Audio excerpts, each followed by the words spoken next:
ગુરુજી, આધ્યાત્મિક જીવન માટે વ્યક્તિએ કોઈ સદગુરુને શોધવા જોઈએ કે પોતાની જાતે મળી જાય છે? તમે ક્યાં શોધશો અને તમને કેવી રીતે ખબર પડશે કે કોણ સદગુરુ છે અને કોણ સદગુરુ નથી?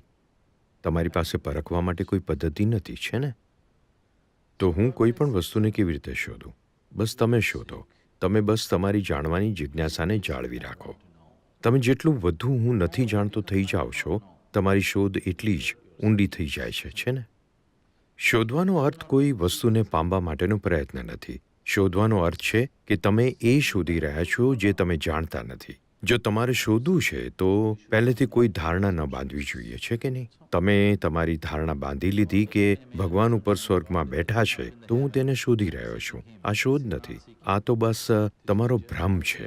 શોધવાનો અર્થ છે માત્ર શોધવું. શોધવું ત્યારે જ સંભવ છે જ્યારે તમારી અંદર હું નથી જાણતો તેવો અહેસાસ ઊંડાણમાં સમાયેલો હોય. If a vacuum of I do not know happens within you, Sadguru will happen to you. જો તમારી અંદર હું નથી જાણતોનું ખાલીપણું ઊંડું થતું જાય છે તો સદગુરુ તમારા સુધી પહોંચી જશે. તમારે શોધવાની જરૂર નથી કેમ કે તમે નથી જાણતા કે કેવી રીતે શોધાય. જો તમે તમારી સમજણ પ્રમાણે શોધો છો તો સ્વાભાવિક છે કે તમે કોઈ એવી વ્યક્તિને શોધશો જેની સાથે તમે સૌથી વધુ આરામદાયક અનુભવ કરો છો, છે ને? જુઓ, તમે કોઈ મિત્ર શોધો છો તો તમે કેવા પ્રકારનો મિત્ર શોધો છો? શું એવા મિત્રને ઈચ્છશો કે જે દરરોજ તમારા અહંકારને ઠેંસ પહોંચાડતો હોય? તમે કોઈ એવો મિત્ર ઈચ્છો છો જે દરરોજ તમારા અહંકારને પોષતો હોય? નહીં, છે ને?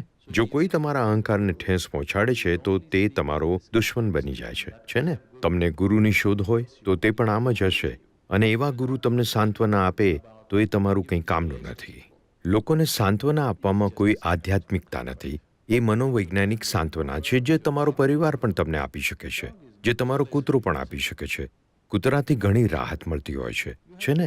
શું તમારા ઘરમાં પાળતું જાનવર છે અને હોય તો તમારા માટે દીર્ઘ શાંતિનો સ્ત્રોત બની શકે છે, એવું છે કે નહીં? તમને સાંત્વના માટે ભગવાનની જરૂર નથી. તમે બીજા આયામની શોધ શાંતિ પ્રાપ્ત કરવા માટે નહીં પરંતુ મુક્તિ પ્રાપ્ત કરવા માટે કરો છો, એ દરેક વસ્તુમાંથી મુક્ત થવા માટે જે તમે અત્યારે છો. જો સાંત્વના પ્રાપ્ત કરવા માટે ગુરુ શોધી રહ્યા છો તો આવા અનેકો છે, પરંતુ જો તમે મુક્તિ મેળવવા માટે ગુરુ શોધી રહ્યા છો તો તેની સાથે બેસો છો તો તમે ભય અનુભવો છો, તેનાથી દૂર ભાગવા ઈચ્છો છો, સાથે તમે તેમને એક પળ પણ છોડવા ઈચ્છતા નથી.